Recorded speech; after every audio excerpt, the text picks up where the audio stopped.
The Chinese government recently announced its decision to create a new modern metropolis in Hebei province in northern China. The metropolis already has a name, Xiang'an.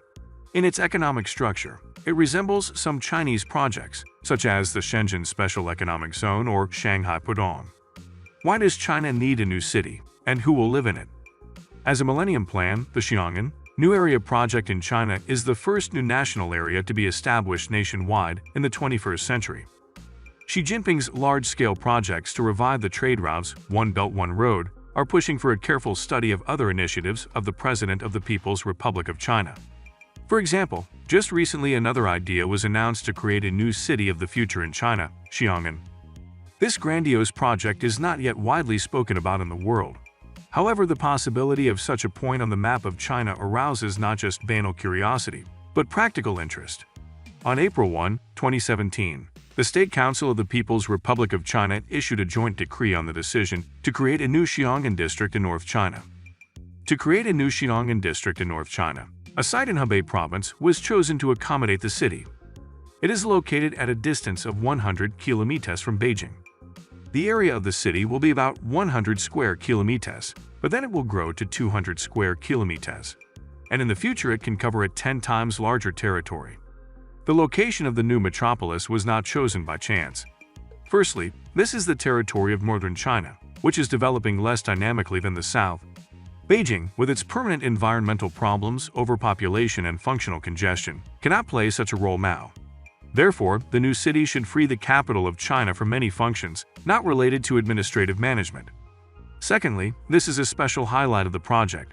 The new city will rebuild the existing economic structure of the region. It will be built in a long-established area, where active economic activity is carried out. In other words, the project will require new innovative, unconventional solutions. The approaches applied in Xiang'an to transform existing settlements into the city of the future will become a model for other regions of China.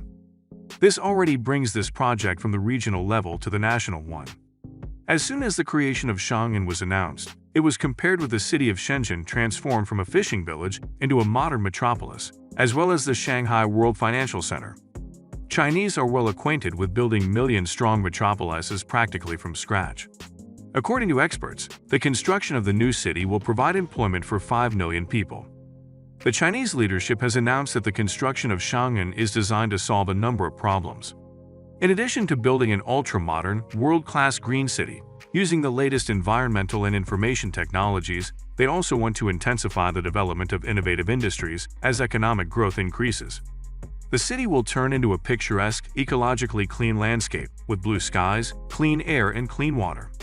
But to do this, China will have to provide high-quality public services and strengthen its infrastructure, and also introduce a new model of city management. And besides this, to create a fast and efficient transport network and a green transport system.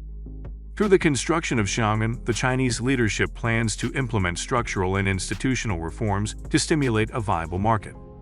Success in creating a new industrial area of the future will be reinforced by a well-developed transport infrastructure and access to maritime transportation channels through the port of Tianjin, thus providing logistics for shipments worldwide and opportunities for international cooperation. At present, a number of infrastructure projects are already being implemented near Beijing, including the construction of a new Beijing-Daxing International Airport. Officials with extensive experience in creating cities of the future have been appointed to lead the new city. The competition for different types of development in Xiang'an was in the spring of 2021, when most of the participants were staying at home due to the COVID-19 pandemic. So they were thinking about what they are missing right now when they can't leave the house. So the idea of housing designed to stay there during a long quarantine was born. Housing not only comfortable for the inhabitants, but also providing them with everything they need, almost independent of supplies. The goal of building a smart city in Xiang'an is to realize the synchronized planning and construction of both physical and digital cities, supported by infrastructure. The infrastructure corresponding to the new style of smart city in Xiang'an mainly belongs to the next-generation infrastructure, such as citywide intelligent sensing systems, next-generation telecommunication networks, 5G, urban cloud and big data platforms, urban computing power. Because there is no precedent anywhere in the world that could serve as a model for building a smart city from scratch. Xiang'an New Area has taken pioneering, research and practical measures in various fields.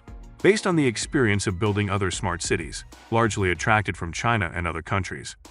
In particular, this included collaborative research on smart city building standards in partnership with major universities, research and development institutions, and construction companies in sectors such as information, construction, transportation, and finance. The high-speed line connected the Chinese capital and Xiong'an new area, located 100 kilometers from it, which China calls the City of the Future. Unmanned vehicles will run here, and other innovations will be introduced. From artificial intelligence to environmentally friendly technologies in all areas of the urban economy. The population of Xiong'an new area is planned to be 2.5 million people. 17 pairs of trains run daily along the new 91-kilometer highway.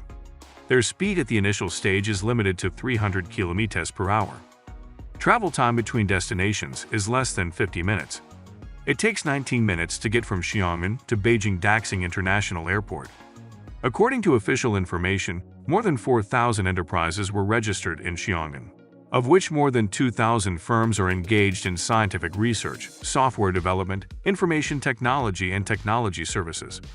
Many Chinese large technology companies have already begun to move their headquarters to Xiong'an, given the ideal environment for technology startups. Facial recognition technologies based on artificial intelligence are used in industrial parks, railway stations, service centers, and schools in Xiong'an for security purposes, as well as COVID-19 prevention and control. More than 27,000 hectares of trees were planted in Xiong'an between 2017 and 2020. As a result, the area of forests has increased up to 30%. A large number of trees helped clean the air and improve the environment. At nearly 300 construction sites in the new district, more than 100,000 construction workers are working tirelessly to keep projects on schedule while ensuring strict prevention and control measures for COVID-19, which remains a pressing problem in China to this day. Over the next 2 decades, about $580 billion will be invested to implement the president's Millennium Strategy and turn Xiong'an into one of China's most technologically advanced and successful business epicenters. The infrastructure of the new city of Xiong'an will be based on 5G communication technology. 5G is poised to pave the way for a future in which unmanned services, autonomous vehicles, and permanent city management can become safe, efficient, and profitable. And thanks to the integration of advanced technologies, Xiong'an is becoming an attractive center for setting up development plans for leading Chinese technology companies. The Chinese government has set a goal of adding 100% clean energy to the new metropolis using renewable and low-carbon energy sources. In fact, extreme restrictions and even bans on high-carbon-emitting factories will be reintroduced. And about 52% of the energy in the new zone will come from electricity. Thanks for watching this video. Don't forget to like it and subscribe to the Karo Show channel. Also watch our previous videos. Goodbye.